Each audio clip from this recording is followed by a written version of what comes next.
Saludos a todos. Soy Marisa Barros y estoy aquí para presentar la obra Yoga para el Corazón, una obra editada por la editorial Octaedro.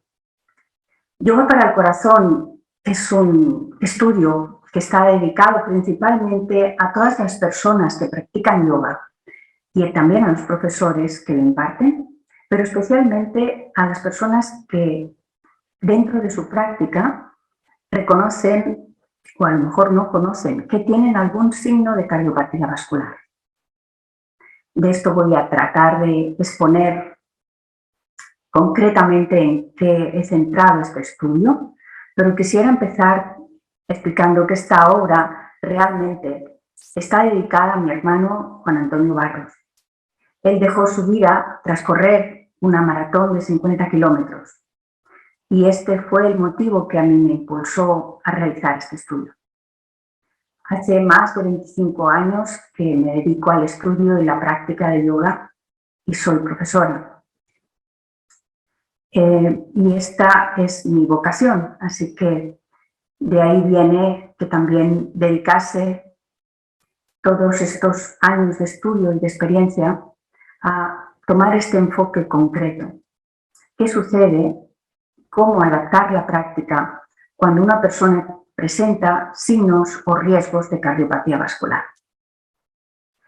Pues nos adentramos en este trabajo, en este índice, y en principio cabe recordar que Óscar Pujol, un gran sanscrista conocido a nivel mundial y nacido en Cataluña, Óscar Pujol afirma que los Yoga Sutra de Patanjali son la obra considerada, él la llama el cordón umbilical que une la tradición sánscrita con el yoga actual. Precisamente porque desde los tiempos de Patanjali ha sido grande el giro que ha hecho la práctica de yoga, pero en cambio todos los profesores de yoga y todos los practicantes, pero sobre todo los formadores, los profesores de yoga, en todas las tradiciones y en todas las partes del mundo reconocen a este autor como una obra esencial, una obra distintiva para estudiar el yoga. Y, por supuesto, yo inicio este libro con uno de los sutras, el primer sutra del primer libro, que es Hatha Yoga Anushashanam, indicando pues, que, como siempre, el yoga lo que hace es situarnos en el instante presente, enfocando nuestra atención al movimiento respiratorio. Ese es el inicio de cualquier práctica de yoga y cualquier practicante lo sabe. Y por ahí vamos a empezar a tratar este amplio bagaje que nadie agota, ni nada ni nadie puede abastar, porque como tradición el yoga es una experiencia insondable. Pero dicho esto, tal vez cabe comentar también que en los aspectos del yoga nosotros nos regimos por los linajes, es decir, por tradiciones de maestros, de gurús, que son tradiciones de sabiduría y que han dejado un legado que nosotros hemos recibido. Así que es también nuestra responsabilidad y nuestro respeto a los grandes maestros. Digo con esto que no existen muchos yoga. Yoga es uno y, por ejemplo, Danilo Hernández, que en su conocida obra Las claves del yoga lo define como yoga es lo que une lo humano a lo divino y es a la vez un proceso y un estado. Por lo tanto, no es tan fácil definir qué es exactamente el yoga, pero lo que siempre decimos en nuestra práctica es que más vale un gramo de práctica que mucha teoría. Así que vamos a dejar que cada persona, cada practicante, con su experiencia, pueda ir descubriendo esta gran tradición que es la práctica. En el libro trato de varios aspectos, voy a ir repasando los más principales para que se sepa un poco de qué va el contenido de esta obra. Bien, voy a tratar de explicar las edades de la vida espiritual en el camino del yoga. Las edades del camino espiritual tal vez se recogen en uno de los Yoga Sutra también. En el primer sutra del segundo libro, que dice Tapas Svara Pranayama.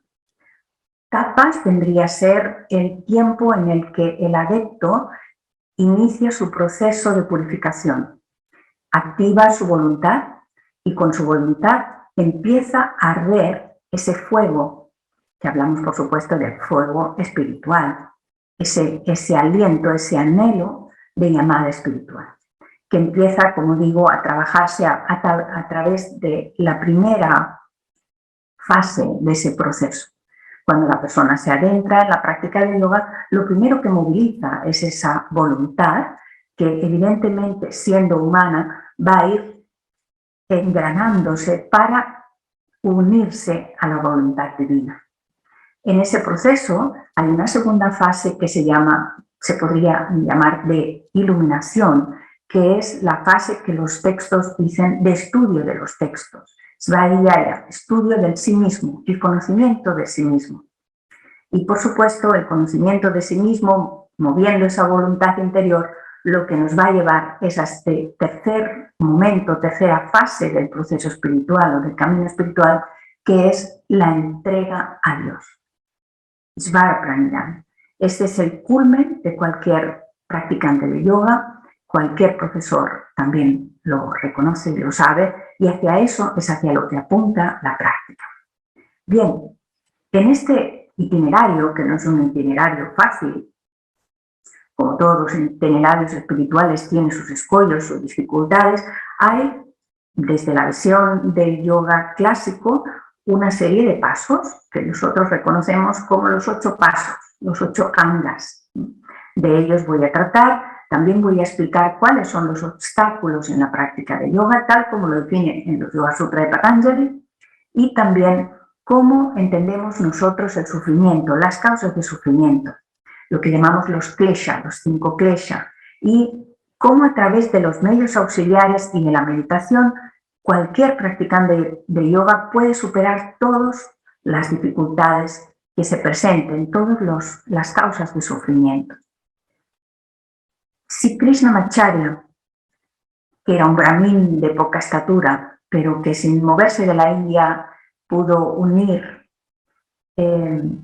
Oriente y Occidente, de hecho es llamado actualmente el padre del yoga, decía, a la que le preguntaban, ¿quién puede practicar yoga? El maestro decía, todo aquel que tenga respiración, pero ha de ser un yoga adecuado.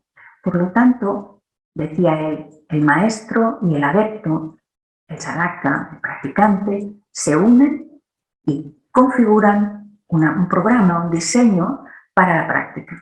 Y a este servicio está orientado este libro, a que sirva para que cualquier practicante de yoga pueda adaptarlo a su práctica personal. De ahí que el sobretítulo sea por una práctica inclusiva. Pero vamos a seguir avanzando en esta aclaración. A partir de ahí vamos a tratar sobre las dos alas del yoga, reconocidas como las claves principales para que esa práctica pueda evolucionar, pueda avanzar. Y esas 2 alas del yoga son Abhyasa y Vairagya. La práctica, una práctica constante, continuada, repetida en el tiempo y, por supuesto, cultivar la actitud del desapego. Aprender a no esperar nada de lo que hacemos, hacerlo entregando todo nuestro saber, nuestro estar, todo nuestro bagaje, pero sin esperar los resultados. Aquí los textos espirituales dicen, el yoga es una paz que siempre es ecuánime, que siempre es estable. A eso nos lleva ese estado del yoga. Y vamos a continuar en este índice. A partir del cuarto capítulo, el libro trata empieza donde estás, eso es a partir de cualquier persona, cualquier practicante, ya sea un profesor, ya sea cualquier adepto que está practicando yoga, se encuentra en el momento en que se encuentra y el yoga lo acoge tal y como es, tal y como se presenta, con sus condiciones físicas, personales, de salud, mentales, con su estado consciente o menos consciente, no importa, no vamos a hacer distinciones. El yoga abraza a las personas cuando llegan a la práctica y la acogen tal y como es. Y a partir de ahí, lo principal es trabajar a través de los sentidos, porque son los sentidos los que nos van a llevar hacia la interioridad. Esos dos sentidos más elevados de la mente, que son el oído y la vista. Por eso son los que están situados en la parte más elevada del ser humano. El oído y la vista.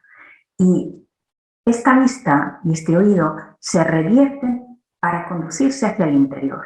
Es decir, la vista, que está acostumbrada a vagar y a transitar por todo lo que le rodea, se recoge y mira hacia su interior.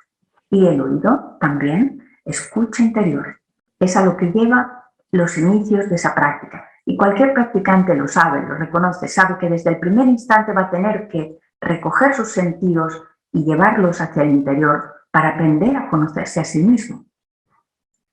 Pero vamos a continuar con lo que quisiera exponer hoy, que es el tema principal sobre el que se centra este tratado, este estudio. Y después de explicar los conocimientos que necesita cualquier persona que practica yoga sobre anatomía, sobre el descanso, por ejemplo, cabe afirmar que Desika Char decía, hay una ley sobre el descanso. Si usted tiene necesidad de descansar, descanse. Cualquier persona, cuando está haciendo su práctica de yoga, en el momento en que pierde de vista su respiración, en el momento en que siente que se desequilibra, porque al perder de vista la respiración, siente que la persona está en punto de desequilibrarse, tiene que detenerse. Es necesario descansar cuando hay que descansar. Esa es una ley y es una ley que vale la pena tener siempre presente. Por supuesto, yo voy a tratar de exponer este estudio dentro de la tradición de Sri Krishnamacharya y de su hijo, principalmente de Desika Char, esta tradición que lleva el nombre de Vini Yoga, conocida como Vini Yoga.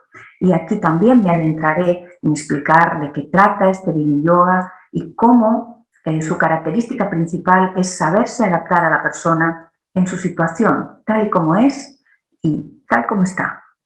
Pero decía, esta obra llega al núcleo central que se titula Yoga para el Corazón. Este núcleo trata de los factores de riesgo cardiovascular. Evidentemente afectan a todo el sistema circulatorio y por ende también tendrán repercusiones en otros sistemas, pero principalmente estos problemas, estos riesgos del sistema circulatorio muchas veces, o la mayoría de las veces, según este estudio, explica cómo se deben a una mala alimentación.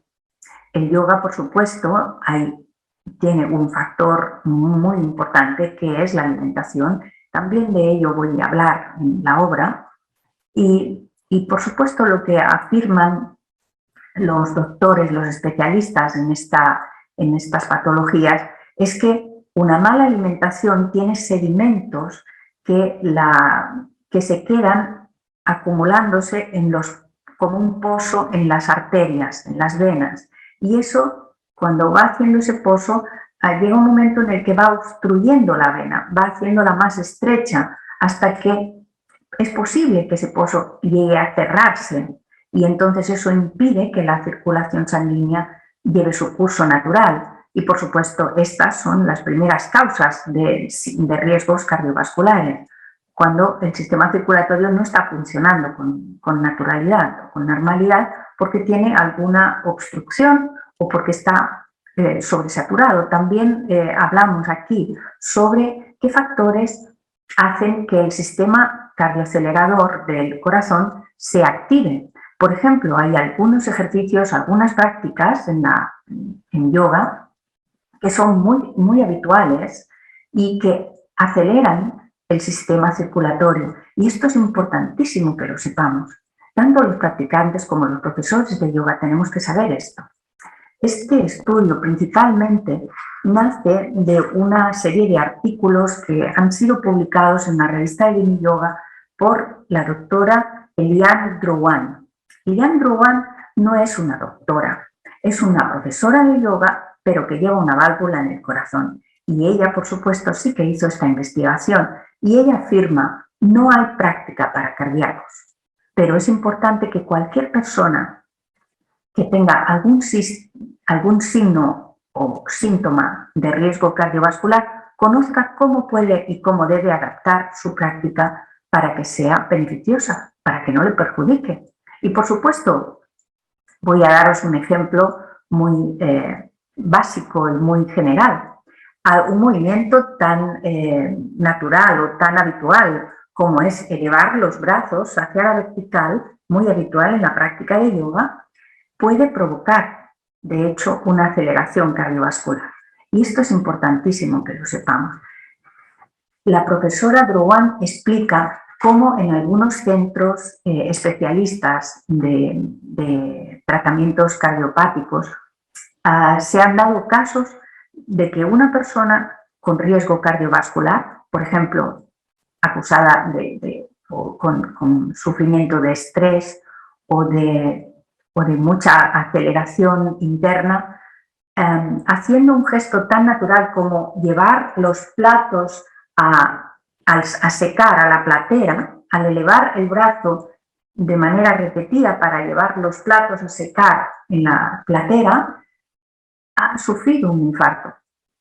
Entonces, veamos qué importancia tiene esto, porque es relevante. ¿Cuántas veces elevamos los brazos en una práctica de yoga? Y cómo esa persona que tenga un signo de cardiopatía o haya tenido un amago o simplemente sepa que a nivel cardíaco, a nivel interno, ha sufrido estrés o tiene posibles síntomas de ansiedad, esta persona tiene que cuidar mucho ese gesto de elevar los brazos. Y tenemos que aprender a hacerlo de otro modo y a entrar en variantes para que eso no sea un factor de riesgo que sume además una problemática a una persona que viene a practicar yoga para beneficiarse a nivel de su salud.